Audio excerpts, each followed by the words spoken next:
Amis fermiers, amis fermières, bonjour, bienvenue sur Cocotte TV, bienvenue à la ferme. Aujourd'hui, je vous présente une souris qui nous provient d'Asus.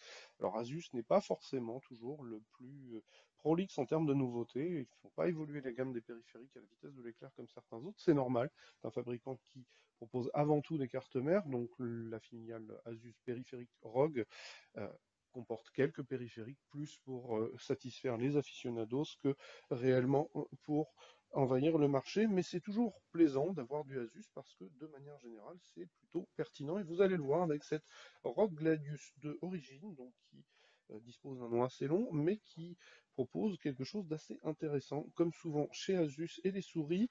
Alors vous le voyez, on a du packaging noir et rouge qui porte le logo de la Republic of Gamer, pardon, avec les informations disséminées un petit peu partout. Donc en face avant, on a la souris, on apprend qu'elle est Aura Sync, ça veut dire que vous pourrez normalement la synchroniser sur le rétroéclairage. Le packaging dispose de petites photos de détail pour représenter les principaux points forts de la souris et au dos les spécifications techniques rappelées de manière un petit peu plus globale. On apprend qu'elle embarque un capteur de 12 000 dpi, mais on va y revenir assez rapidement. Je vais vous présenter le bundle incessamment de suite. A tout de suite. Alors, du côté du bundle, eh bien, vous l'avez sous les yeux, nous avons un petit sachet qui est équipé de Switch Home Run parce que c'est la grande force des souris Asus, c'est de proposer de changer tout simplement les switches des clics en fonction du degré de dureté de déclenchement que vous souhaitez. On a donc deux modèles un peu plus durs, un peu plus souples. C'est à mon sens une excellente idée. Alors évidemment, on peut s'accorder facilement d'un type de switch en particulier, mais c'est toujours plaisant. On a donc le guide de l'utilisateur, vous l'avez sous les yeux. On a un guide assez classieux, ça change des guides en papier. On a le petit logo que vous pourrez coller sur la tour au laser cut métallique. On a un câble gainé, plaqué or sur l'USB et micro USB qui viendra s'enficher dans la souris, vous l'avez compris, tout est détachable. On a une petite sacoche molletonnée de transport qui protégera la souris si vous allez en LAN. Et le deuxième câble que j'ai utilisé et défait, c'est pour ça que je ne l'ai pas posé, n'est pas bien rangé.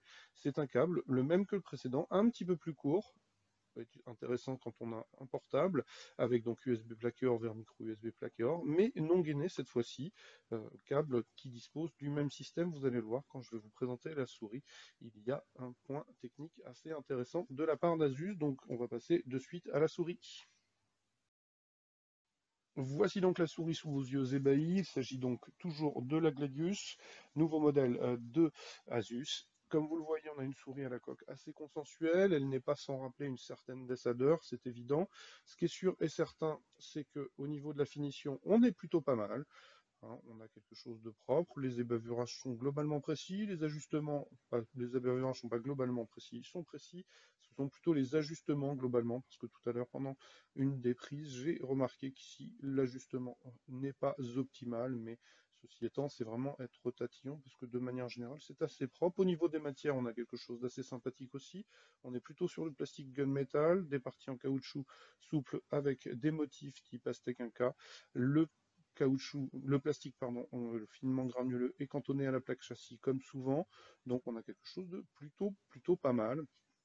Alors, au niveau de l'arrière, on va retrouver le logo ROG en remontant les deux clics qui sont assez tuilés, vous le constaterez, et donc démontables, puisque vous pourrez intervertir les switches sur un encart en plastique aspect piano laqué. Sur le milieu, on retrouve le bouton de DPI. On a aussi une molette qui reprend sur la bande caoutchoutée les motifs des parties latérales, c'est sympa.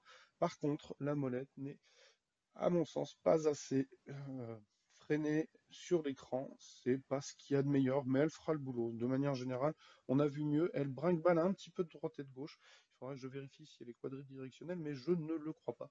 Donc, pas forcément la meilleure des molettes, c'est indéniable. En dessous, on va retrouver donc quatre patins, un petit loquet qui va permettre de sécuriser l'enfichage du câble, donc ça c'est plutôt pas mal. Le capteur au milieu, Et vous le voyez, on a un liseré qui laisse passer le rétroéclairage sur l'essentiel du pourtour.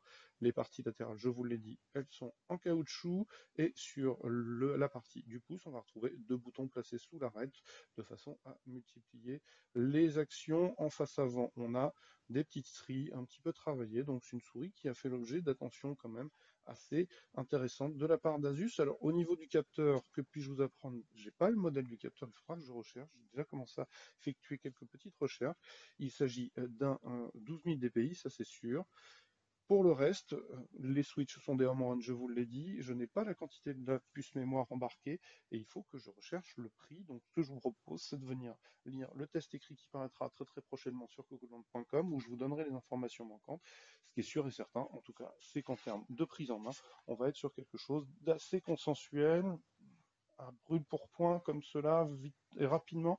Elle sera facile en palme, c'est sûr. Elle sera globalement facile en clos, ce sera plus difficile en finger parce qu'elle est un petit peu longue pour cela, mais si vous avez des mains plus grandes que les miennes, ça devrait pouvoir passer. Donc il s'agissait de la présentation de la Gladius 2 Origine d'Asus sur Cocotte TV. Comme d'habitude, je vais vous souhaiter une excellente journée. Je vais vous dire à très bientôt et au revoir.